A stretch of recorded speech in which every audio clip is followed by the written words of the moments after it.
আমি একটা লেখা পড়েছিলাম, লেখাটা ছিল একটা লোক রাতের বেলা সে মোবাইল দেখতেছে, মোবাইলের মধ্যে সে একটু খারাপ দৃশ্য দেখাচ্ছিল। এমন সময় মেয়ে গিয়ে ঘরে ঢুকলো, মেয়ে ঘরে ঢুকে দেখলো বাবা তার মোবাইলের মধ্যে খারাপ দৃশ্য দেখে। আছে কিনা এমন ছেলেরা, এমন আছে কিনা বলেন? এগুলির কারণেই তো জানা, এগুলির কারণেই তো জানা।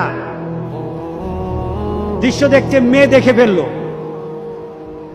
মেয়ে তখন বাবাকে বলল, বাবা তোমার লজ্জা লাগলো না? লজ্জা করে না? একটা শব্দ বলেছে, লজ্জা করে না বাবা, লজ্জা করে না বাবা। মেয়েটা ঘরে চলে গেল। সেই বাবা যন্ত্রণায় ভুগতে আরম্ভ করলো, আরে আমার মেয়ে দেখে ফেললো, আমার মেয়ে কি কথাটা বলেছে, লজ্জা করে না বাবা। মেয়েটা সহ্য করতে পারলো না।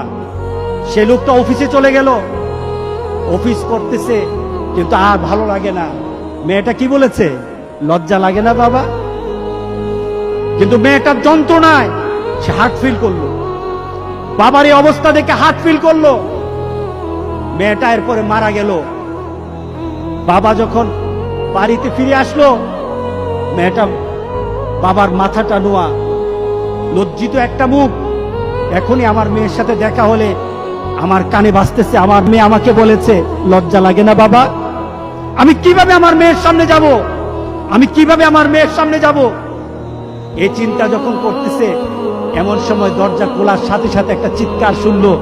স্ত্রী চিৎকার বলতেছে, আমার মেয়েটা মারা গেছে, আমার মেয়েটা মারা গেছে। বাবার কানে তখন বাজতেছিল রাতের কথা, লজ্জা লাগে না বাবা? তার দাফন হলো, তার জানাজার ব্যবস্থা হলো।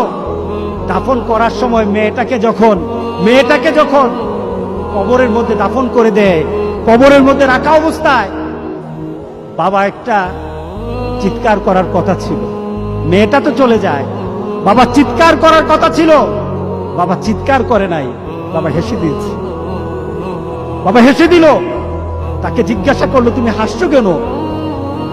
আমার মেয়েটা চলে গেছে, আমার কলিজার টুকরাটা চলে গেছে, কিন্তু আমার জীবনের মধ্যে একটা আঘাত দিয়ে পরিবর্তন করে গেছে।